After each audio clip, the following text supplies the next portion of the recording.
Assalamualaikum warahmatullahi wabarakatuh. Ya, alhamdulillah, kita lanjut untuk pembahasan berikutnya, yaitu klien nomor 7960 yang Mbak Wira ulangi.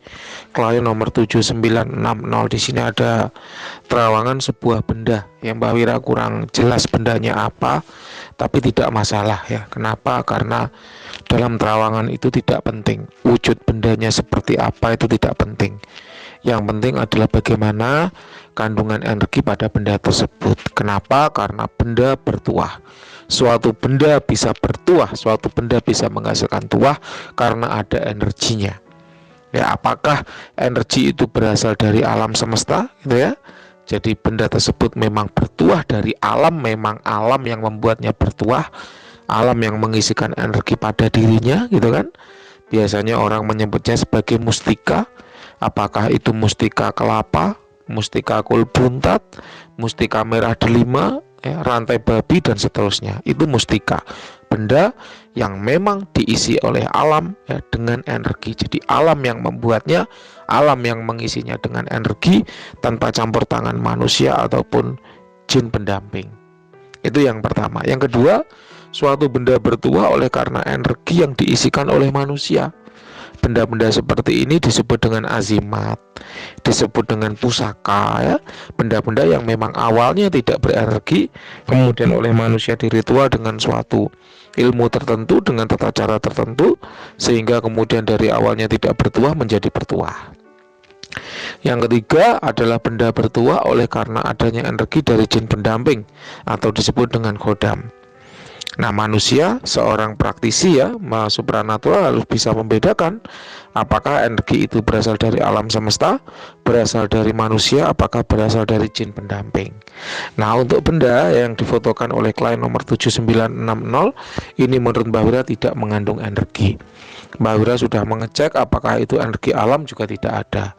Apakah itu energi manusia, juga tidak ada. Apakah itu energi khodam, juga tidak ada. Jadi benar-benar kosong, tidak berenergi.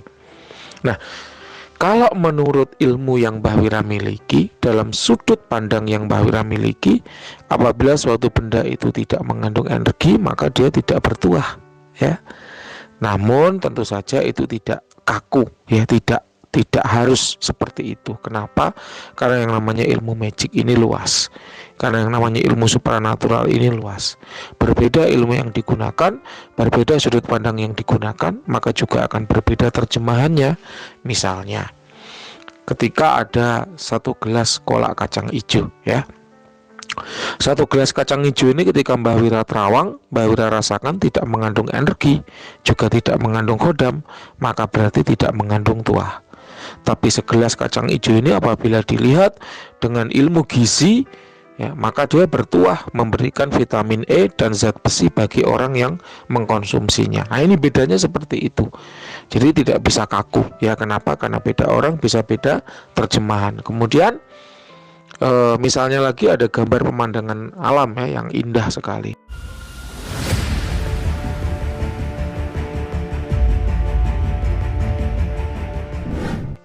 Ketika pemandangan alam yang indah ini Mbah Wira terawang, tidak ada energi di situ, juga tidak ada khodam di situ, berarti gambar pemandangan ini tidak bertuah. Tapi belum tentu demikian bagi orang psikologi. Kenapa? Karena dalam ilmu sudut pandang ilmu psikologi, bisa jadi gambar pemandangan yang indah ini memiliki tuah dalam trauma healing atau stress healing, gitulah ya. Jadi jangan kita kemudian mematok aku bahwa menurut Mbak Wira ini kosong, tidak berenergi, berarti kosong juga tidak bertuah. Belum tentu. Kita lihat dari sudut pandang orang lain, bisa jadi itu berbeda. Lalu yang mau dipercaya yang mana, yang mau dipegang yang mana, adalah sesuai dengan pengalaman yang Anda miliki. Kenapa? Karena benda ini milik Anda yang membawanya, Anda yang memegangnya.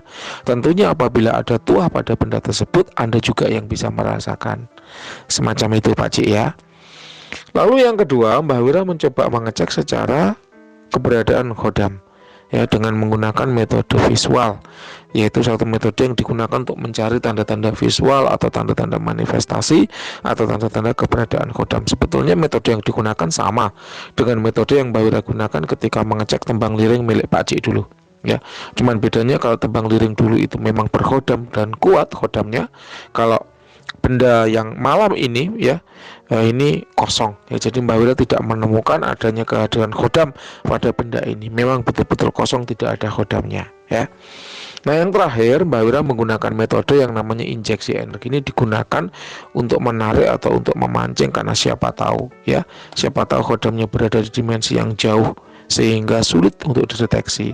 Oleh karenanya Mbak Wira perlu memancingnya keluar, perlu memancingnya untuk hadir di dimensi manusia dengan menggunakan metode injeksi. Nah, benda dari klien nomor 7960 ini sudah Mbak Wira injek dengan energi beberapa kali, ternyata tidak ada feedback apapun. Hal ini menjadi tanda bahwa benda tersebut memang kosong, tidak berenergi, dan kosong, tidak berkhodam. Jelas ya? Mohon maaf apabila hasilnya kurang indah. Ini Mbak Wira sampaikan saja apa adanya, tanpa bermaksud merendahkan ataupun menjatuhkan siapapun ya. Kenapa? Karena tahu Mbak Wira tidak kenal siapa penjualnya, tidak tahu dari mana belinya gitu ya. Jadi memang tidak ada unsur menjatuhkan siapapun.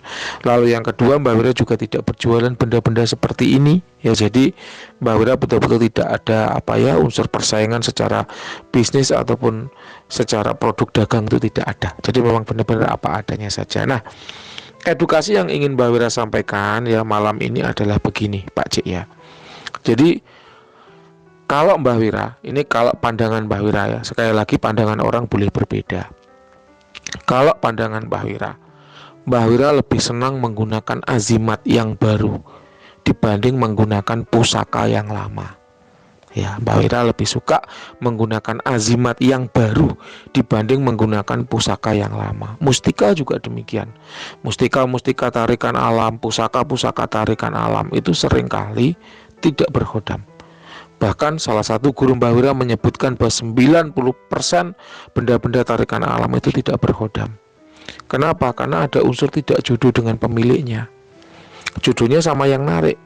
Ketika benda itu dialih rawatkan, benda itu kemudian tidak berjodoh dengan yang memahar atau yang membeli kemudian. Itulah kenapa benda-benda itu seringkali kosong. Itu yang pertama. Yang kedua, benda-benda tarikan alam itu seringkali memiliki harga yang luar biasa, tidak masuk akal. Pring petuk tahu ya, pring petuk itu harganya miliaran.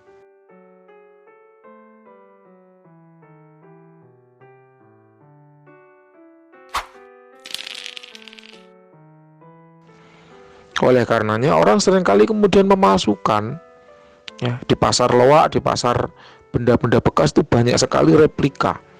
Baik itu replika merah delima, replika kol buntat, replika keong yang kalau dikasih jeruk nipis bisa jalan sendiri, replika mustika kacang, replika mustika kelapa, replika wesi kuning, replika cacing kanil, ataupun replika-replika keris semar, itu banyak sekali replikanya. Jadi benda-benda seperti inilah yang kemudian dimanfaatkan oleh dalam tanda kutip oknum ya, yang kurang bertanggung jawab, kemudian dijual dengan nama embel-embel mustika atau pusaka. Padahal sesungguhnya belinya murah. Kalau di Indonesia itu berkisar antara 15.000 hingga 45.000. Ya, 15.000 itu sekitar 5 ringgit ya, ringgit Malaysia. Kalau nilai tukarnya 3.000 itu sekitar 5 ringgit Malaysia. Jadi murah sekali. Ya itulah ya kenapa Mbak Wira lebih suka menggunakan azimat dibanding pusaka atau mustika. Karena pusaka atau mustika itu rawan sekali dipalsukan. Kalau azimat jelas, kita bisa lacak ya, bisa cek track recordnya. Beberapa hari yang lalu Mbak Wira membuat postingan ya, beberapa hal yang harus dilakukan sebelum membeli suatu benda bertuah. Ya, beberapa hal ini harus dilakukan. Yang pertama, mengecek asalnya. Apakah benda bertuah yang kita beli asalnya dari tarikan alam ataukah buatan manusia? Kalau tarikan alam seperti milik Pak Cik ini, ya rawan dipalsukan, sehingga seringkali ya kosong.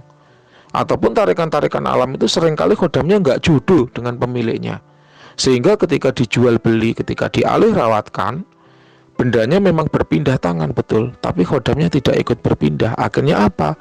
Benda yang sakti itu kehilangan kesaktiannya karena khodamnya tidak ikut berpindah. Ya itu. Kemudian kalau misalnya benda itu buatan manusia ya, hasil ritualan manusia, kita bisa mengecek track record si pembuatnya. Kita bisa mengecek track record si peritualnya. Apakah peritualnya ini memang benar-benar kualitas atau tidak. Cara mengeceknya bagaimana? Buka sosial media. Kenapa? Karena di sosial media semua informasi itu ada. Nah itu kalau testimoninya ya meragukan, sedikit janggal, ya jangan dipercaya. Lebih baik cari praktisi yang lain. Karena atau praktisi yang lain masih banyak. Atau biasanya mohon maaf ini ya, cenderungan cabul ya.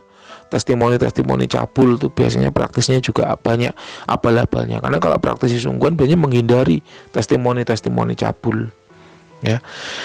Itu yang pertama. Kemudian yang kedua ya, selain mengecek benda itu asalnya dari mana, cek juga ya benda itu yang meritual siapa. Kenapa? Karena seorang praktisi itu punya kecenderungan. Ini kita ngomong praktisi yang benar ya, bukan oknum ya. Praktisi yang benar itu pasti punya kecenderungan. Kalau Mbak Wira sendiri punya kecenderungan di bidang kerejekian. Makanya azimat-azimat hasil ritualan Mbak Wira itu punya tuah paling baik di kerejekian. Ada praktisi lain yang tuahnya di spesial skillnya di penyembuhan. Maka azimat-azimat hasil ritualannya paling baik dalam hal penyembuhan. Ada juga praktisi yang spesial skillnya di proteksi. Maka azimat-azimat hasil ritualannya paling baik tuahnya berjalan di dalam hal proteksi. Jadi pasti setiap praktisi itu punya kecenderungan. Tidak bisa satu praktisi punya kecenderungan dalam semua hal. Pasti ada satu yang dia paling ahli sesuai dengan memang bakat alaminya dia, semacam itu. Itu yang kedua.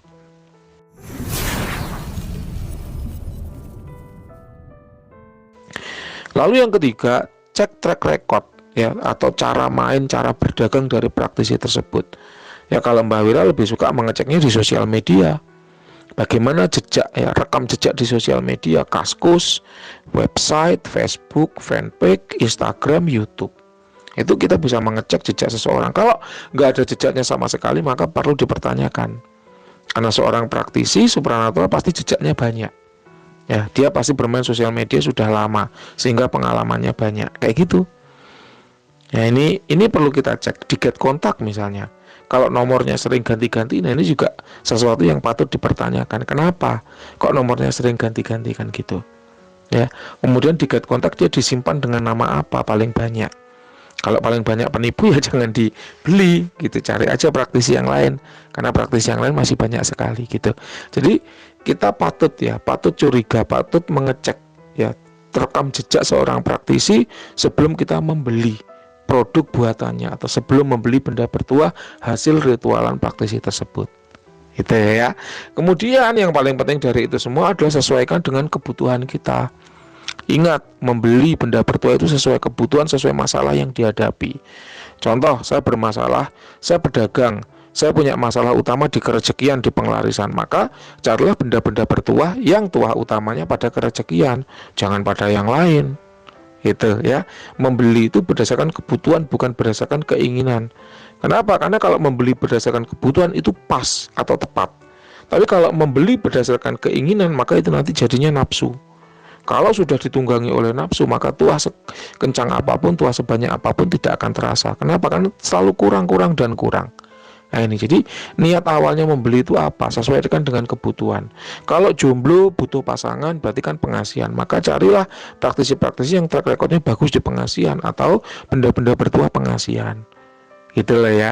Kalau butuhnya diproteksi, penyembuhan, misalnya dia sering dapat kiriman gaib, dia tinggal di tempat yang angker, dia tinggal di tanah yang sangar, maka carilah kodam-kodam bertuah atau benda-benda bertuah proteksi dan penyembuhan. Itu lebih utama karena apa? Sesuai dengan masalah yang dihadapi. Kemudian hindari azimat-azimat yang all in one. Semua tuah ada di satu azimat. Kenapa? Karena hasilnya akan kurang maksimal gitu. Hal-hal ini yang patut kita pertimbangkan sebelum membeli benda bertuah gitu ya. Oke, sekian tadi yang bisa Mbak Wira sampaikan ya untuk klien nomor 7960. Silahkan kalau ada tanggapan boleh ya, kalau ada sesuatu yang ingin diceritakan boleh, ataupun kalau ada pengalaman yang mau disampaikan boleh. Andai kata kok ada pertanyaan yang ingin diajukan juga boleh, silahkan. Terima kasih, selamat malam.